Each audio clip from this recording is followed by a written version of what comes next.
guys gotta push it. You guys gotta fire. He wasn't a soldier. He carried no weapon, wore no uniform. He had no radio to call for backup, no armored vehicle to hide inside, no chain of command watching over him. He was a truck driver, and he was about to make a delivery through the most dangerous road on Earth. Every year, thousands of civilians enter active war zones, not because they were ordered to, not because they signed up to fight. They go because someone has to. When a war begins, soldiers move in, but nobody talks about who comes right behind them. Aid workers, journalists, logistics contractors, water engineers, mine clearance teams, translators, truck drivers, medical supply couriers, civilians, all of them. Between 2010 and 2023, more humanitarian aid workers were killed in conflict zones than in the entire previous 2 decades combined. The numbers aren't slowing down, they're accelerating.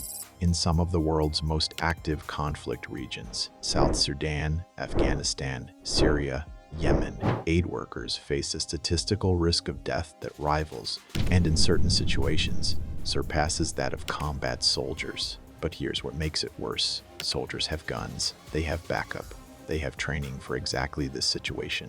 Civilians have a clipboard, a truck, a satellite phone that may or may not have signal. So what drives someone into that? What kind of person wakes up one morning and drives straight into a war? Meet the interpreter. You've never heard their name, you never will, because publishing it could get them killed. Their job is simple on paper: translate for foreign military forces and journalists operating in country, convert one language to another, fill the gap between cultures. What the job description doesn't mention is that by doing this, they become a target to every faction that sees foreign forces as the enemy. Translators in war zones are among the most hunted civilians on the planet. In Afghanistan alone, thousands of local interpreters who worked alongside coalition forces were assassinated, had family members kidnapped, or were forced to flee after the missions they helped with were long over. The danger doesn't end when the convoy stops. It doesn't end when the journalist flies home. It doesn't end when the foreign troops withdraw.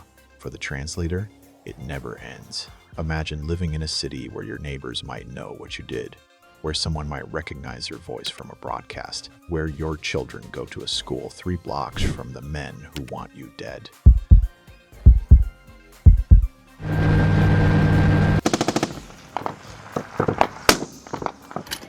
Yeah. Hey, Bravo, confirm you're pulling out that gun truck. Yeah. That's not a movie. That's Tuesday.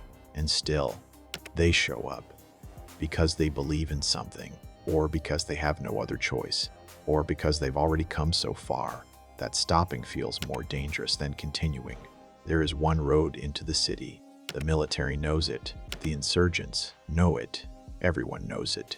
And twice a week, a convoy drives down it anyway. Logistics contractors are the invisible lifeline of every modern conflict. Food, medicine, equipment, fuel. Without them, military operations collapse. But more importantly, civilians starve. These drivers are not soldiers. They carry no weapons in many cases. Their only armor is the cab of a truck. In Iraq, contractors working supply routes suffered casualty rates in certain periods that exceeded those of frontline infantry, not because they were less careful, but because they had fewer options. A soldier in contact has tactics: cover, fire support. Medevac, a contractor in an ambush, has a radio and a prayer. The driver knows this stretch of road. He's driven it 40 times. He knows the curve where the last ambush happened. He knows the bridge that was bombed 2 months ago, repaired badly, still shaking under weight. He knows all of this, and he still drives. Because if he doesn't, the hospital on the other end of this road goes 3 more days without insulin. The war ended here 6 years ago. Or it appeared to. Landmines don't care about ceasefire agreements. They don't observe peace treaties. They don't distinguish between a soldier and a 7-year-old. Demining teams. Civilian explosive ordnance disposal workers crawl through fields that armies left behind, searching for devices that were designed specifically to not be found. There are currently an estimated 110 million landmines still active in the ground across more than 60 countries.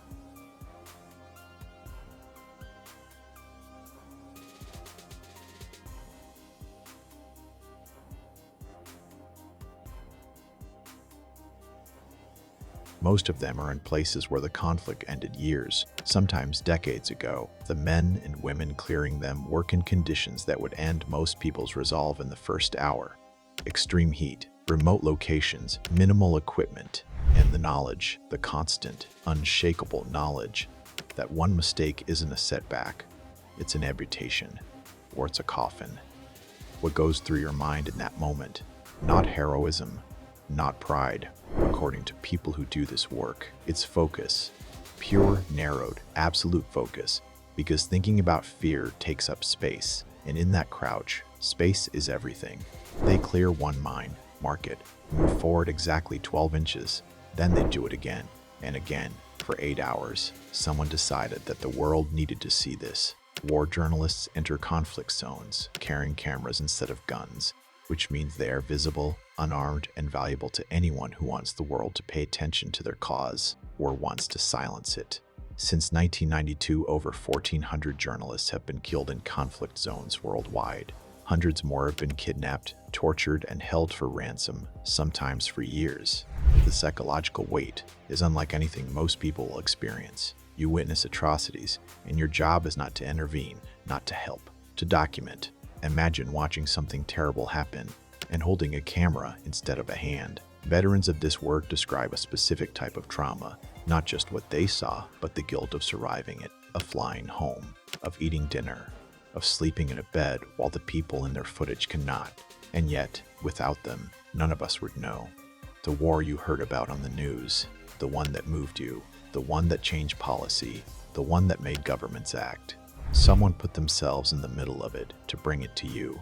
She hasn't slept in 31 hours. She is not a soldier.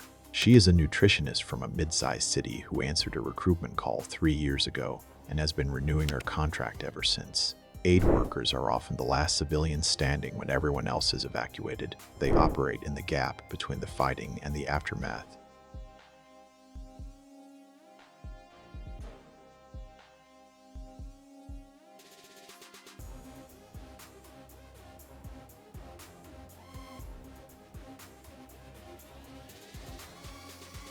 In displaced persons camps, field hospitals, and distribution points that are sometimes attacked deliberately.